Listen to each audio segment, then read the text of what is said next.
महापालिका निवडणुकीच्या तोंडावर नाशिकमध्ये भारतीय जनता पार्टीतील वाद चव्हाट्यावर आला।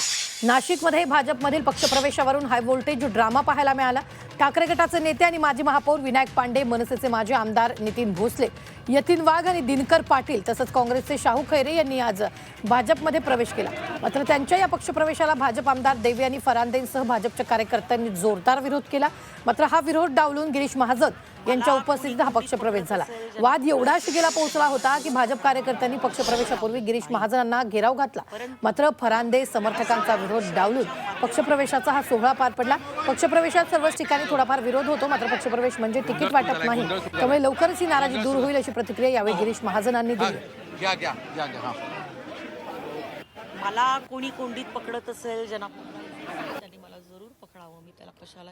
इनकमिंग वरून राणा झाला, कोणाचा पक्षप्रवेश झाला आपण पाहतो। विनायक पांडे, यतीन वाघ, दिनकर पाटील यांचा पक्षप्रवेश झालेला आहे। यावेळी गिरीश महाजनांनाही घेराव घालण्यात आला। शाहू खैरे, नितीन भोसले यांचा देखील पक्षप्रवेश झालाय।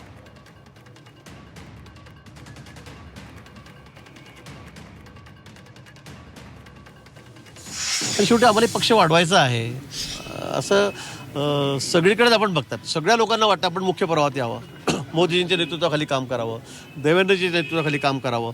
इतर पक्षावर कोणाचा विश्वासच राहिलेला नाही। काँग्रेस कुठे काय राहिलं आहे, उभाटाचं काय राहिलेलं आहे, पवार साहेबांचं काय राहिलेलं आहे, आणि त्यामुळे सगळ्यांना वाटतं मग त्यांना जर वाटत असेल की या पक्षामध्ये यावं, मुख्य प्रवाहात यावं, तर त्यांना पक्षात घेण्यामध्ये मला वाटतं गैर असं काही नाही आहे। मी अजून पुन्हा सांगेल की तिकीट वाटप अजून झालेलं नाही आहे, त्यामुळे कोणी राग करण्याची अजून गरज नाही। थोडा वेळ असतो राग, पण मी त्यांना सांगितलं की अजून आपण कोणालाही तिकीट दिलेलं नाही। असं काही प्रवेश केला म्हणजे तिकीट दिलं असं नाही आहे। आता एकच प्रभागामध्ये आम्ही 7-8 लोकांना त्या ठिकाणी प्रवेश घेतलेला आहे। मग सगळ्यांना कोणाला तिकीट वाटले का 8 लोकांना? मी त्यांना समजून सांगितलं की हा विषय आपल्याला मुख्यमंत्री महोदयांकडे, प्रदेशाध्यक्ष त्यांच्याकडेही बोलता येईल। अजून सर्वांना विश्वासात घेऊनच तिकीट वाटप होणार आहे, आणि म्हणून त्यांचा थोडासा गैरसमज होता की तुम्ही तिकीटच वाटप करता आहात। मला वाटतं वस्तुस्थिती तशी नाही आहे। वरतून बावनकुळे साहेबही त्यांच्याशी बोललेले आहेत।